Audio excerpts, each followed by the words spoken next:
everyone thinks that they want to become wealthy. And many Americans, if you look at some of the surveys on this, many Americans think that they will become wealthy. But our guest today, Garrett Gunderson, he's a New York Times bestselling financial author. He's a financial comedian with a special on Amazon.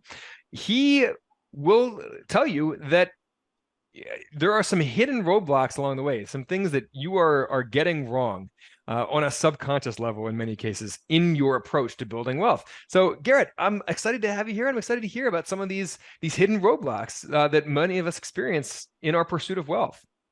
Yeah, we'll break it down in two ways here. The first one is everyone has a money persona. And there's a shadow side of the persona stuck in scarcity. And that scarcity is really a limitation. So the first money persona is the miser. And they play a game called preservation, but they end up with funds that they won't spend because they're addicted to holding on to what they got. Their budgetary mindset: cut back, eliminate, reduce, scrimp, save, sacrifice. There's the conservative, not a political affiliation, but the conservative plays a game called accumulation. They try to get like diversified portfolios, they set up retirement plans, and they end up with funds that they can't spend because they're afraid they're never gonna have enough.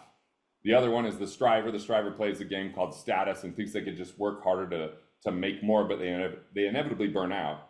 And then there's also the high roller. The high roller plays a game called opportunity, but they cut corners and take too much risk, and it leads to short-lived riches. So the money personas are essential to understand, because when we're in scarcity, playing like I work as hard as I can, I'm gonna hold on to what I've got, there's a finite pie, I gotta take what I can while I can. It's a very competitive nature that eliminates collaboration. And that isolation leads to a selfishness that ultimately doesn't create as much wealth as there could have been created. But there is a winning persona. The winning personas are when you're in co-creation, when you're in delegation, when you're in collaboration, when you think more abundantly about who could I get involved, how can we make a bigger impact, how can we reach more people, how can we more deeply impact the people we reach. And that's the mindful manager instead of the miser. The mindful manager is detail-oriented, they're efficient, they're great at improving things, right? Instead of the conservative, you have the planner. The planner is a stable, thoughtful, strategic person. They're instrumental for any organization that wants to, plan for contingencies and monitor the effectiveness and efficiency of any initiative. Or instead of the striver, we get a creator that's like an artist, an inventor, an entrepreneur. They lead with innovation and ingenuity and create new ways for value for everyone. Or instead of the high roller, you have a catalyst that's a visionary, a connector, a mover and shaker, and they think and play big and show us ways we can all win together. So if you understand that isolation and scarcity moves you to a shadow persona, which is a very finite, limited game, very one-dimensional, very scarce, very, so risk averse that they don't take action sometimes, then if we get into that co-creation, that collaboration, it can expand things. Now, part of what we have to do in the final piece here is understand our money story, because our money story might hold us back into those shadow personas. The first level of a money story is what people will share with the public. It's very protective. It's very calculated. It's like, this is who I am and I don't want to talk about it, or I will talk about it because I want you to see me this way. And it's not real. It's just kind of like a made up story. But there's what we won't share. That's the conversation we have in our head, in isolation and fear and worry and scarcity, right? And if we don't share that out loud, we're held captive by it. Fueled by guilt, shame, fear, worry, it holds us back. But if you can actually speak it, if you can actually talk about it, it can release you. That's why vulnerability is a key for strength, because now all of a sudden people can heal their relationship to money. But underneath that, what we won't share is what we can't share, because it's our blind spots. Incidents that happen when we're kids, our first memory of money, our first negative association with money, these memes and cliches, money's the root of all evil, dirty, filthy, stinking rich, all these kind of things. Like logically, anyone watching this knows better than that, but emotionally it might not match. So if we can own the part of our story that we've never claimed, we can shift from our shadow to our winning persona and heal that relationship and have it be an asset and an ally instead of a liability. I love all of that. And you packed so much into that little 3-minute stretch, which is great. That's exactly what we are trying to do on this show, is to pack a ton of value into a very short period of time. So I love that. Pat on the back. That's right. Yeah. A little pat on the back there. You deserve it.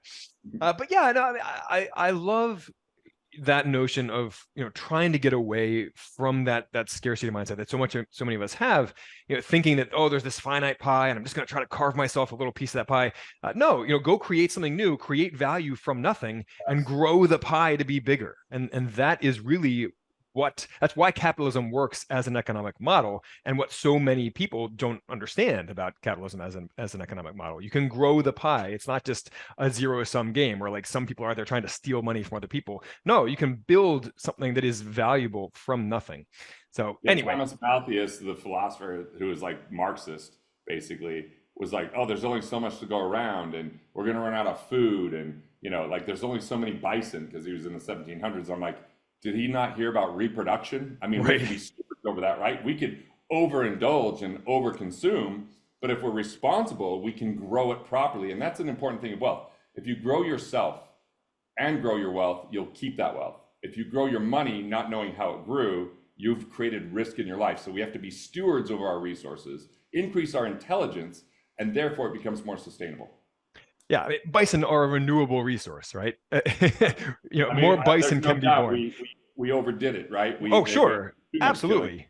So, and Yeah, we that's the killed off same too many thing. bison.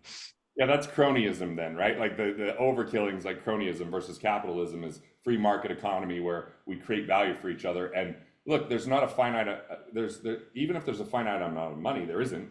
Even if there was finite, there's an infinite number of times it can exchange hands. And every time money exchanges hands, the Creates more value. velocity, the more goods and service and value, it's an expanded pie. So I loved your summation. I thought you nailed it.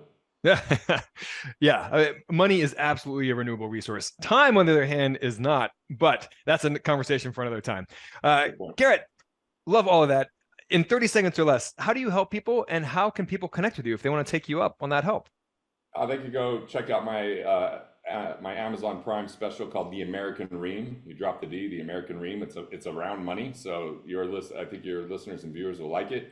Or they can just send me a direct message on Instagram. I'm Garrett B. Gunderson, B as in boy, and I'll give you an audiobook of Killing Sacred Cows, which the first chapter addresses what we just talked about, and the 9 other money myths that hold people back. And once you can see them, you can avoid them and be more prosperous. So it's a very good like framework for people to understand. I mean, I've had billionaires love the book. I've had stay-at-home moms love the book, and I've had socialists hate it. Socialists hate that. Well, there you go. And I will download a copy of that myself. I love audiobooks. I listen every day as I work out. So I'll be grabbing a copy of that myself. Love it.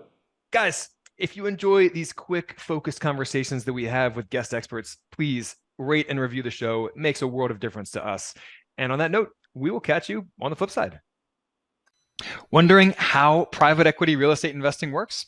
We get it. A lot of investors are put off by phrases like private equity or real estate syndication, but these completely passive investments are actually a lot easier than buying properties directly, buying properties yourself in your own name.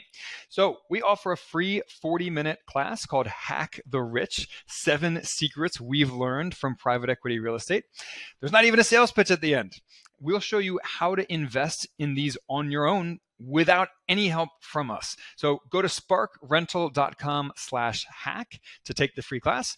And we can't wait to chat about your questions.